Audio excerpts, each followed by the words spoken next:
Maktub. Muallif Aziza Ismailova. Zarifa kompyuter qarshisida hozirgina shoira qo'yib ketgan qog'ozlarga tikilgancha o'tiribdi. Xayoli joyida emas. Ko'zoynagini almashtirishi kerak. Oxirgi paytlar harflarni ko'z oldida suvalib ketishi uni ta'bini ancha buzib qo'yyapti. Nazarida u ko'ziga mos tushmay qoldi. Shuning uchun hozir ko'zoynagini bir chetga yechib olib qo'ygan. Shoira esa hafsalasiz o'tirgan Zarifaga tez-tez qarab qo'yar, haliyam holatini o'zgartirmay o'tirgan bu ayolga biron bir gapni gapirishga ham ikkilanayotgandi. Shoir, bularni o'qishga vaqtimni qizg'onyapman. Ichida bo'ladigani bormi ishqilib, o'zing ayta qolgin. Shoira javob berishga biroz shoshilmadi. Ha, lekin ikkisi ham birinchi sahnalardanoq teletomoshabinlar nazarini tortib ketadigan emas. Boburning ssenariysini o'ziga yana qaytarib jo'natmoqchiman. Feruzanikini esa bir o'zingiz ko'rib chiqsangiz yaxshi bo'lardi lekin. Shoiraning bu ikkilanishi Zarifaga juda tanish edi. U odatda o'rta-miyonadan past saviyadagi ssenariylarni shunaqa bir ko'zini qisib, pisandaroq qilish bilan unga tushuntirardi. Zarifani esa faqat ichi shoshyapti. Tashida esa qo'zg'olish yo'q. Tezlatishimiz kerak. Buyurtma o'zi judayam kechikib ketdi. Bunaqa ishim to'xtab qolishini umuman kutmagandim. Haliyam qo'limda bironta ham yaxshi ssenariy yo'q. Shu payt monitorning o'ng burchagi ostida kimdandir xabar kelgani haqidagi bildirgi paydo bo'ldi. Ko'zoynagini yana obdon artishga artdi-yu, uni taqmasdanoq hozirgi xabarni o'qish uchun kompyuteriga tikildi. Xabar mutlaqo noma'lum bo'lgan bir ayoldan unga messenjer orqali kelgandi. Ko'rinishidan qisqagina turgan bu munosabatga Zarifa e'tibor qilmay ketsa bo'lardi. Lekin ko'zining qay tarzda ko'zoynaksiz o'qiy olishining imkoniyatini bor-yo'qligini shu xabarni o'qish barobarida tekshirib ko'rmoqchi bo'ldi. Assalomu alaykum, Zarifa opa. Sizning seriallaringiz allaqachon har bir so'zini yodlab oldik. Nega tinimsiz uni qaytarib qo'yishaverishar ekan deb o'ylayapman. Tanqidni xushlamasangiz kerak. Ammo hammasini aytadigan bo'lsam, ekranlarni hayotdan ancha uzoq tasvirlangan seriallar bosib ketdi.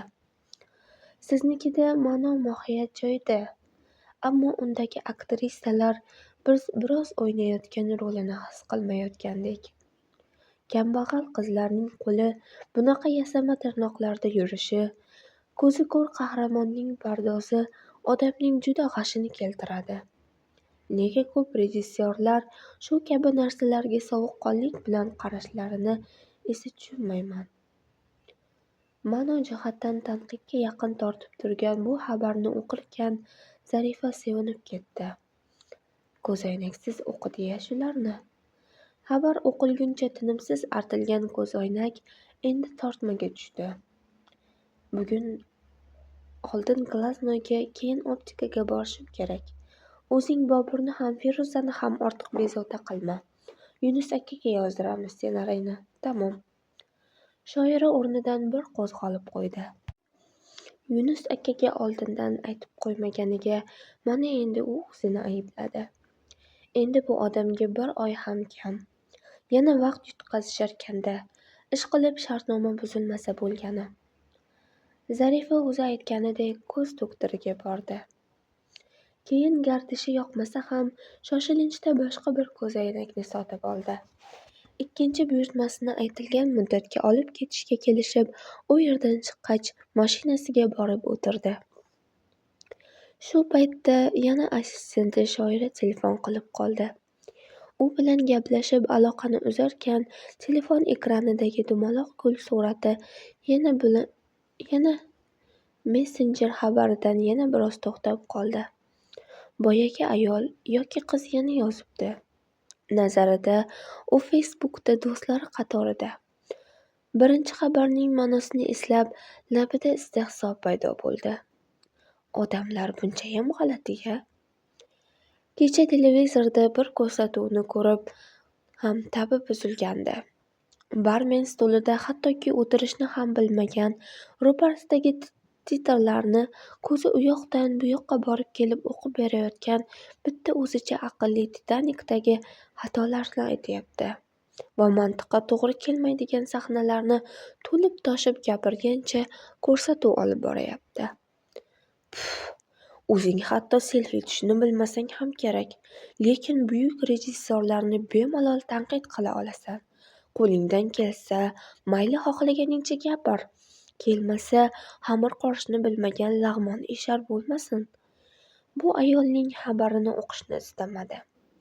Mashinasini yeldirarkan o'z-o'zidan uning gaplari xayoliga kelib o'rnacha boshladi. Ha, televideniye oxirgi ishim nimani bilmadim. 10 martadan ko'p qaytarib beraverib, tomoshabinni ham ezib yubordi. Chunki yangi milliy seriallar yo'q.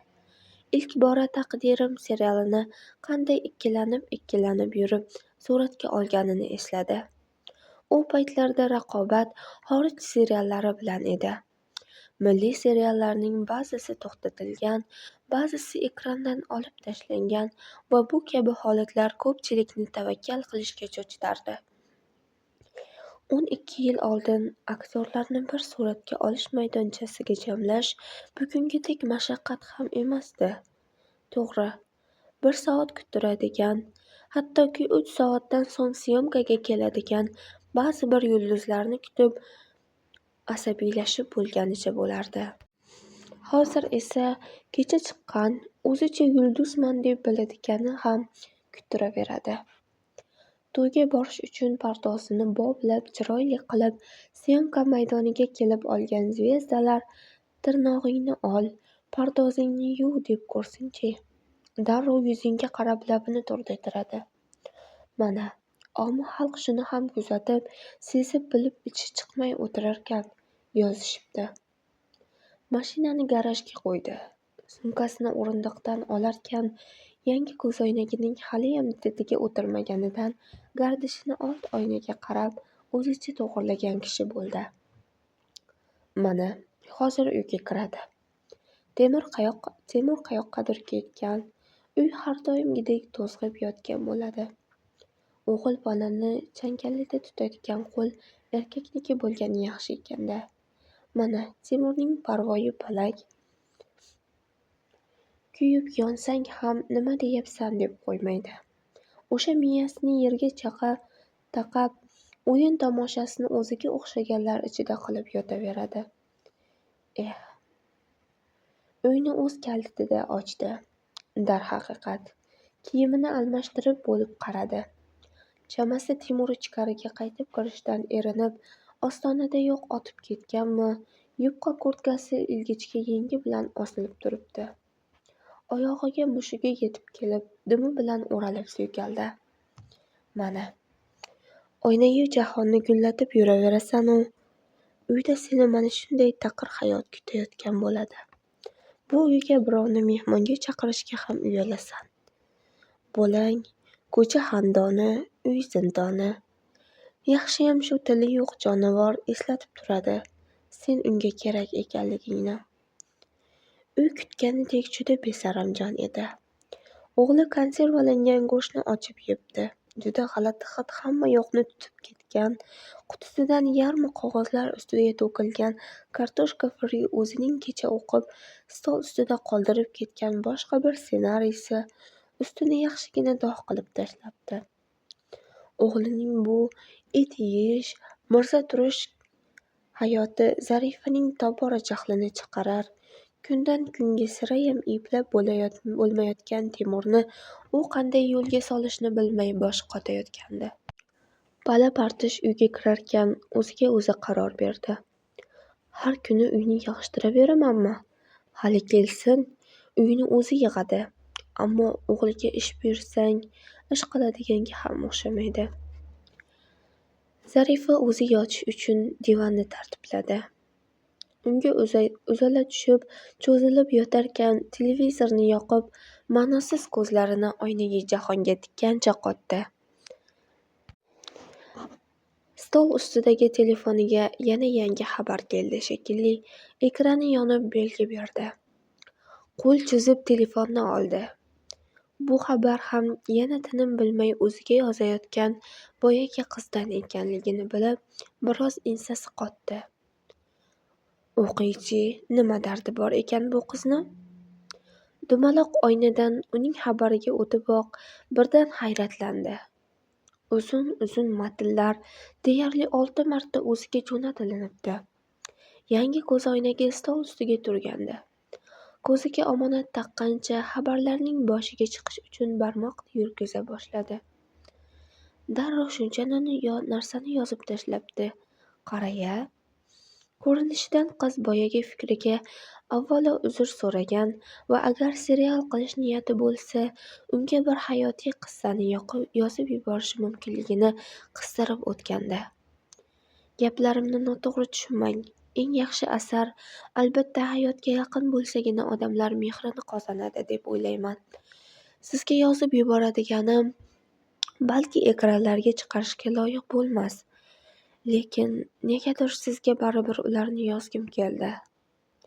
Bir satr bo'lsa-da uni o'qib, keyin fikringizni bildirib qo'ysangiz, sizdan judayam xursand bo'lardim.